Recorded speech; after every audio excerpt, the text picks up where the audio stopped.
ఉప ముఖ్యమంత్రి జనసేన అధినేత పవన్ కళ్యాణ్ పై తప్పుడు ఆరోపణలు చేశారంటూ బొజ్జ ఐశ్వర్యపై చర్యలు తీసుకోవాలని జనసేన నాయకులు డిమాండ్ చేశారు.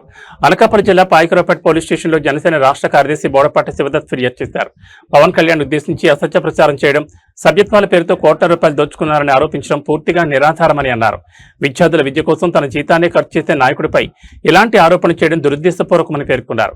పవన్ కళ్యాణ్ చేపడుతున్న అభివృద్ధిని చూసి ఓర్వలేక వైసీపీ ఇలాంటి ప్రచారానికి పాల్పడుతుందని ఆరోపించిన శివదత్ బొజ్జ ఐశ్వర్యపై చట్టపరమైన చర్యలు తీసుకోవాలని డిమాండ్ చేశారు. ఇప్పుడు పవన్ కళ్యాణ్ గారు జనసేన పార్టీ సభ్యత్వం అనే పేరుతో 400 నొక్కేస్తున్నారు ప్రజల దగ్గర నుంచి. మరి దీన్నేమి పేటీఎం అంటారా మీ అందరికీ?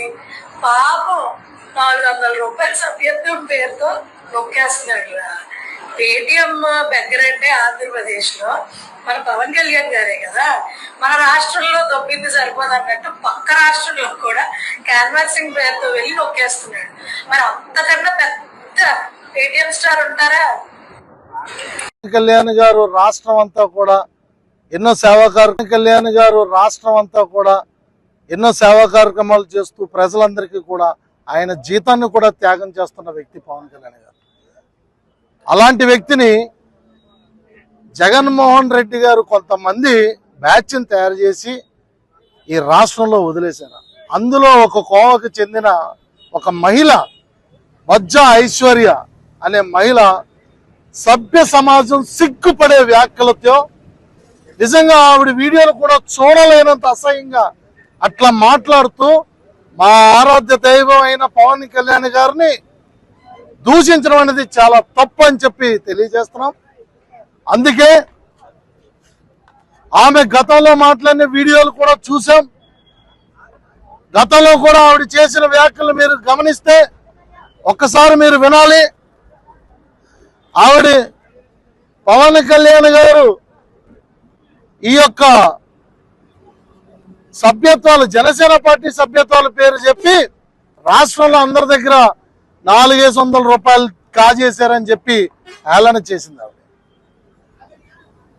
నిజంగా జనాల్ని తప్పుదో పట్టిస్తూ ఆయన దొంగగా చిత్రీకరిస్తూ సుమారు 20 లక్షల పైన ఈ రాష్ట్రంలో జనసేన పార్టీ సభ్యత్వాలు ఉంటే ఆయన అన్నింటిలో 400 రూపాయలు 80 కోట్ల రూపాయలు కాజేసినట్టుగా వ్యాఖ్యలు చేయడం చాలా బాధాకరం. దీనిపైన తక్షణమే స్పందించి ఆవిడ పదజాలం మీద తక్షణమే స్పందించాలని చెప్పి మరి పాకిరాపేట పోలీస్ స్టేషన్లో మరి సిఐ గారికి మేము రిప్రజెంటేషన్ ఇవ్వడం జరిగింది. తక్షణమే దానిపైన ఎఫ్ఐఆర్ వేస్తామని చెప్పడం జరిగింది. ఖచ్చితంగా దీనిపైన చర్యలు తీసుకుంటారు. 2 సంవత్సరాలుగా పవన్ కళ్యాణ్ గారు మౌనంగా చూస్తూ ఉన్నారు.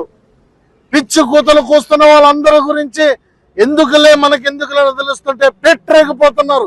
జగన్మోహన్ రెడ్డి యొక్క బ్యాచ్, ఒక పక్క జడ శ్రవణ్, ఓ పక్క బొజ్జ ఐశ్వర్య, ఓ పక్క ప్రశ్నారావణ్, ఇలా అనేక మంది చాలా విధాలుగా రోడ్ల మీదకి వచ్చి కేవలం పవన్ కళ్యాణ్ గారిని టార్గెట్ గా చేసుకుంటూ కూటమి ప్రభుత్వంలో పవన్ కళ్యాణ్ గారు కూటమి ప్రభుత్వం నుంచి బయటకు వచ్చేయాలి అన్నంత స్థాయిలో మాట్లాడుతూ ఈ కూటమిని విడగొట్టే విధంగా మాట్లాడుతూ హేళన చేస్తూ ఆయన్ని గౌరవానికి భంగం కలిగిస్తున్నారు. వాళ్ళ పదజాలం చూస్తే నాలుకలు కోస్తాం, నోట్లో ఏం పెట్టుకున్నావు, ఇట్లాంటి వ్యాఖ్యలు హర్షించదగ్గ వ్యాఖ్యలు కాదు, చాలా అవమానకరమైన వ్యాఖ్యలు. వీటిపైన పోలీస్ శాఖ స్పందించాలని చెప్పి తెలియజేయడం జరిగింది. నిన్న పవన్ కళ్యాణ్ గారు కూడా సాక్షాత్తు సోషల్ మీడియా సాక్షిగా మాట్లాడుతున్న ప్రతి ఒక్కరికి ఆ చట్టాల గురించి వివరించడం జరిగింది. ప్రతి చట్టం రీత్యా ఆ యొక్క సెక్షన్లతో ఈ కేసు నమోదవుతుందని చెప్పి తెలియజేస్తూ, ఖచ్చితంగా మీరు చట్టం ముందు సమాధానం చెప్పాల్సిన అవసరం ఉంది.